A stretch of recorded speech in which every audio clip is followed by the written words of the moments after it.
Welcome back to another commentary done by Tyler on behalf of Shock's Guide. Today I'll be teaching you how to do my style of the breakout mission done by Tosh on Brutal, of course.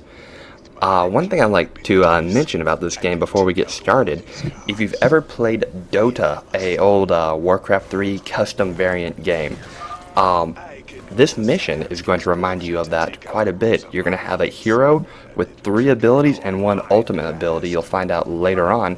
Some of you may or may not know about it. And essentially you're going to be backed up by NPCs that spawn randomly. The same wave happens every time. It's going to be pretty much a 1v1 with you being the hero to take the game.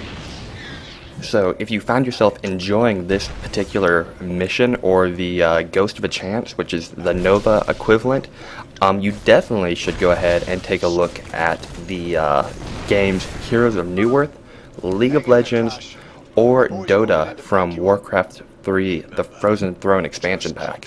They're a lot of fun. P.S. Don't get in the red. I don't believe you get an achievement.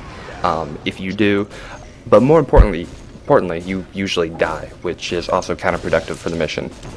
I like to point out that you probably should go ahead and snipe off SCVs whenever you can get a moment to, because they repair the damage you do, and that's, counterproductive. And never be shameful to go ahead and steal the healing from your NPC medic friend. They're really there to serve you, and they're just tagging along with the Marines for fun. One thing I did accidentally notice on this, if the medic isn't grouped up with the Marines actually stop and wait. So you might be able to use that to your advantage. But at either rate, I don't think the enemy NPC spawn rate is affected. I think if your group is halted, the enemy group halts as well. So I don't think you can manipulate and exploit that little glitch or bug or whatever you want to call it. Anyways, you're going to be seeing me siege the first real stronghold of the enemy. I'm going to be waiting for my Marines, so they end up taking the damage, and I think I'm going to make a move on the SCV here. No, I didn't, but it wouldn't hurt for you to do that. I didn't have enough energy to do a Mind Blast, which right there would have been a great location. So I'm going to hop outside of that little dotted line, which is the sight radius of the enemy detector, which isn't good for a cloaked unit.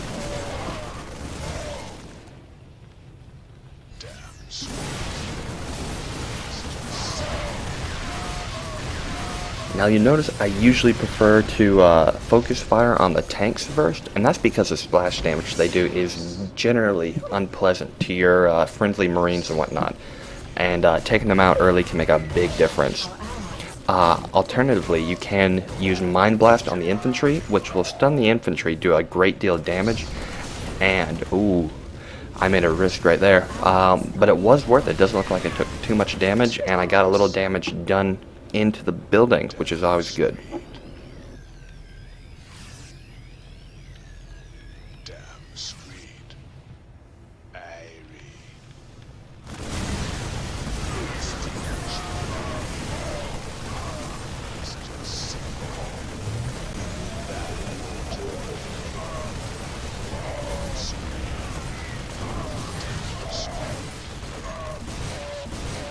Now that we have that outpost taken care of, I'm going to go around back, and I'm going to abuse the sight range of the missile turret to take out the tank, and then I'm going to start work on the factory and the tech lab.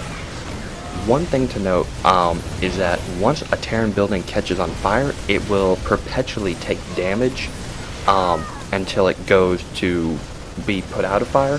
That didn't make sense. Until somebody puts it out of fire, usually an SCV, or it burns to the ground.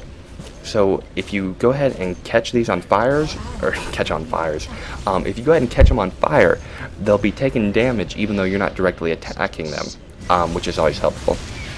So here I'm going to pop off the last 2 Hellions, and then I'm going to take out the missile turret. Or it looks like I might... No, I'm sticking with the missile turret. No, I backed out. I should have kept my guns and finished off that missile turret.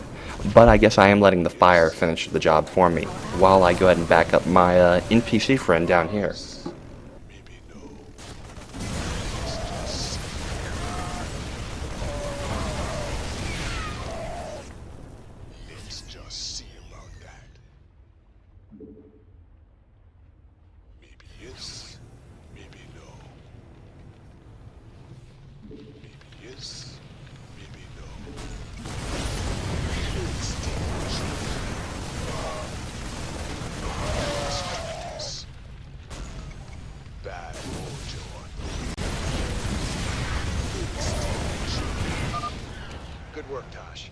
pushing on toward the front line.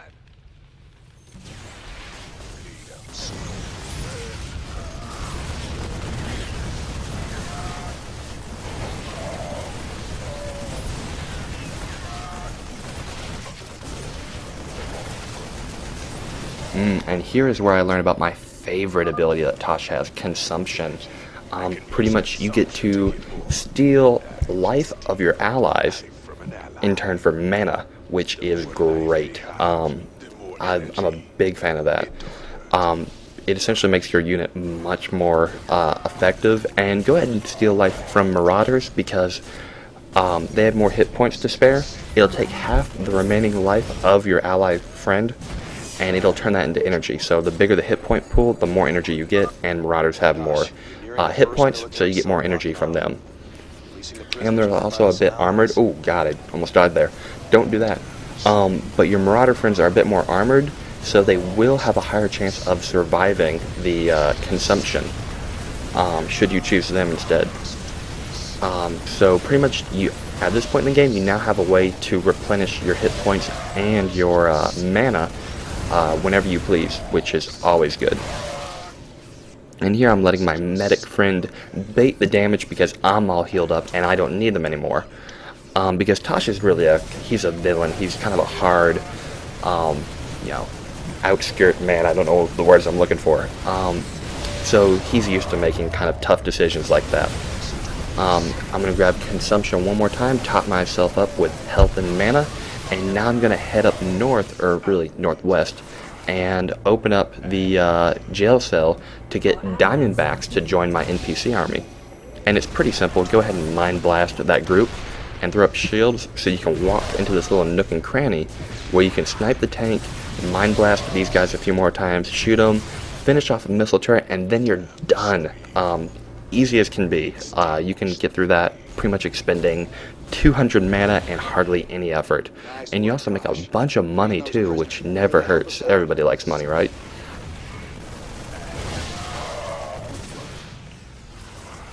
Yes, maybe no. Let's just see about that. At this point in the game, I'd recommend you save because this little barricade right here is probably the most annoying one. I nearly die like 2 or 3 times trying to take it out, which it's not skill, it is luck. I just want to make that clear.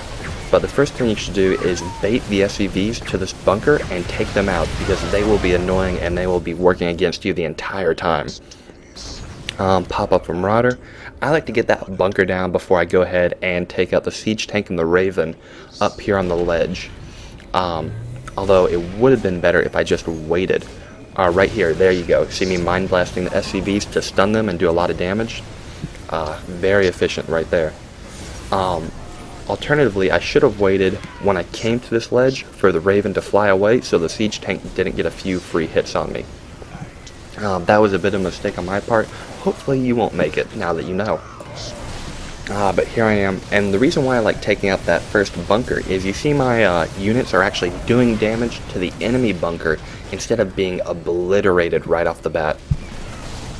I think I saw 2 SCVs repairing, or 1 SCV repairing that bunker in the corner. I should have rushed in with a Mind Blast, sniped it, and then ran out of range. Oh, here's one of those instances of me nearly dying with 10 hit points.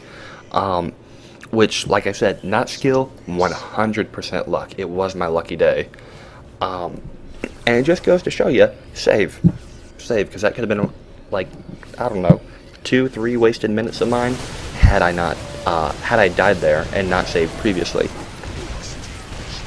And here you'll see one of the reasons why I hate Siege Tanks. They pretty much blew away my NPC-friendly army while I was pushing up. I do love infantry because they like to pack up so nicely, and you can do that, and it makes you feel like a champ. Because, I mean, you essentially just handed half a dozen Marines their number with one spell. Not even bullets, just magic, and magic doesn't exist.